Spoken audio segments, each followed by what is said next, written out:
Ko'pchilik ishsizlik, ish bo'lsa ham lekin kam oylik yoki mashina olsam keyin nima ish qilaman deb o'ylaydi. O'zbekistonda ishlab chiqarilgan Shinray mashinasi bilan ish joylari juda ko'p. Bugungi kunda aktual bo'lgan ish joylarini va ish haqlarini o'rgandik. Keling ko'ramiz. Shinray mashinasi bilan qayerda ishlash mumkin va oyga qancha pul topish mumkin? Vakansiya qidirishni biz OLXdan boshladik. Birinchi vakansiyamiz Yandex Marketga tegishli, oylik maosh 8 million so'mdan 15 million so'mgacha Toshkent shahri uchun va sizdan talab qilinayotgan mashinalar Isuzu, Shinray, Kia yoki Labo. Keyingi vakansiyamiz biz minimal talab va minimal oyliklarni ham hisobga oldik.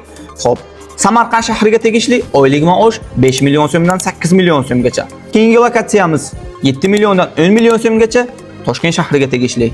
Xo'p, oxirgi bizda bo'layotgan vakansiya Toshkent shahriga tegishli, haftada 5 kun ish, 2 kun odiq, oylik maosh 8,5 million so'mdan 10 million so'mgacha. Faqat sizdan ishlash xohishi bo'lsa bas, mashina esa allaqachon tayyor. Mashinalarimiz haqida batafsil ma'lumot kerak bo'lsa, pastdagi raqamlarga qo'ng'iroq qiling.